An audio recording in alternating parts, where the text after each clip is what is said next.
What's going on, guys? Welcome to HITtalks, Mental Baseball Podcast. I am your host, Vic Ferrante, former 10-year pro and your mental performance coach.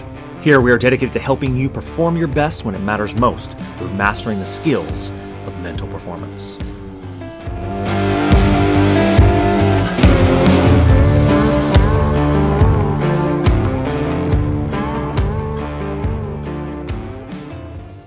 At my junior college, set records and eventually got into the Hall of Fame there.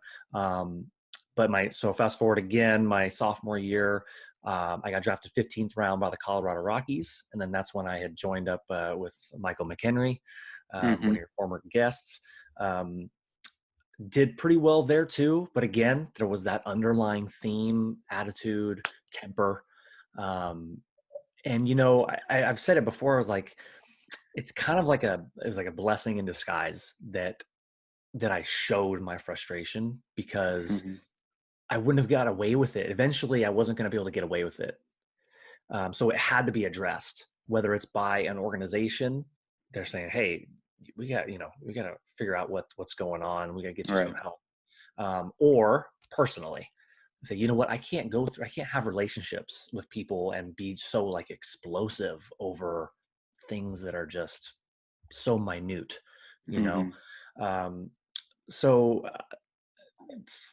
my second year, I ended up being an all-star, midseason all-star, with McHenry. Actually, we're both all-stars in 2007. But again, that was a really rough year. Like I had some really big blow-ups. Off-field stuff was coming into the on-field. And I think I just had unrealistic expectations. I knew my potential, as everybody has a greater potential. And I knew that it was there, but I was getting in my own way because of my head. Nobody can perform at their best if they are blowing up every time they go over, and every time you strike out against a guy throwing 98 with a 91 mile an hour slider, like you're not going to last very long. Like that's just the game. Like you're going to look bad sometimes. Right. But I would of course make it worse by blowing up and carrying it either onto the field or into my next at bat. And so anyways, I played a couple more years, or actually one more year after that, 3 years total with the Rockies. And again, the following year, I came in kind of with like a refreshed mindset, and I started off good, but I didn't have the foundation of like mental skills and perspective and just the mental maturity to be like, to do some personal growth. I like lost some weight. I got in better shape, and it was like, oh, I'm new and improved, coming to spring training, all positive, but then when the adversity started to hit, maybe at first I was okay, but then it just started to pile up, and then I would eventually just kind of blow up. Right. I butted heads a lot with my coach the year 2008. Maybe you've heard of him, Jerry Weinstein. Yep. And it's funny because I think back and it's like, man, this guy's preached all the things that I'm talking about now. Like, the mindset and like the routines and the habits and just being a student of the game. And it's just so funny how it comes full circle. But I was that guy where it was like, I kind of knew better. I thought I knew better. And so we just butted heads.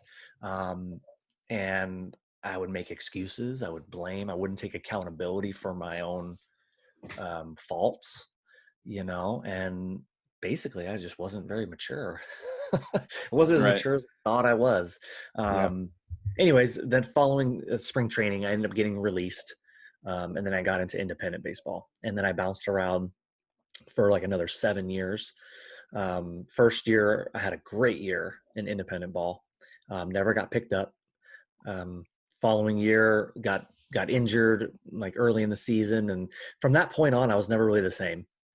I would come back in like better physical shape, but missing time and just personal stuff, off the field stuff, it just kept weighing on me.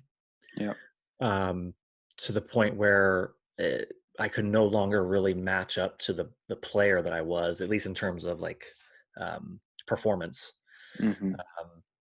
Yeah, and then eventually I called it quits at the age of 30. Like I got released one last time. I got released after 70 at bats. I had the only 2 home runs on the team. I was hitting 320 one week, and then I had a Wow. bad week, and then I had a bad week, and I was hitting 230. Mm-hmm. So it was only 70 at bats. So you one bad week, you plummet. Yeah. And then I got released, and then it was like, hey, time to move on with my life. Didn't know what I wanted to do. Thought about coaching. Play volunteered a little bit with a local high school, and just my mind wasn't there. I wasn't ready to coach. I was Mm-hmm. bitter that my career didn't end the way that I had hoped, that I didn't achieve what I was set out to achieve. And I come to find out later, is like I just didn't really believe in myself deep down, or at least Mm-hmm. anymore at the end. And that was the deciding factor. I just didn't have it here and in here anymore, which meant I didn't believe in others. So it's Yeah. like I almost had this thought, and it's like a horrible thought, but I was like, well, if I couldn't do it, why can these high school kids, these little kids do it? It's like I Right. had that kind of like if I can't, how can they? They Mm-hmm. can't do the things that I could do. And then eventually I started to grow up. I started to look to improve my life personally, not related to baseball. And then I got into personal development, then started learning about the mental side, and it's just like, oh my God, I needed this in baseball. Yeah. Meanwhile, everybody was telling me, you got an attitude, but nobody actually told me, how do I fix my attitude? Mm-hmm. How do I change my attitude? Think positive, have fun, like all these things. Like, who knows how to do that? Nobody teaches Right. it. Yep. Then I started learning about guys, mental performance coaches. Then I think back the Rockies, we had a mental skills coach that I worked with briefly. And I actually saw some results, like working with Mm-hmm. him, doing a couple of different tools, couple of different focal points and deep breath and that type of stuff.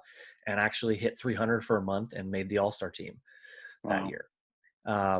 But again, I reverted back to my old habits eventually, and I never got back to focusing on that. Now I've decided, and I've come to that, my vision is kind of more clear what I want to do. That is Mm-hmm. to be a mental performance coach and to help ball players and to coach and to teach hitting and outfield. And I like found this new passion for it. But it didn't come until the age of 35 now. It's about 31, 32 years old. Mm-hmm. Which is, it's crazy, because then I found you, and I was just kind of looking for other like mental related like content on Instagram, and then I Right. found your account, and then I realized that you were that you're only 18, Right. right? You still 18? Yep. Yeah, I have a nephew that's your age, class of Wow. 2020.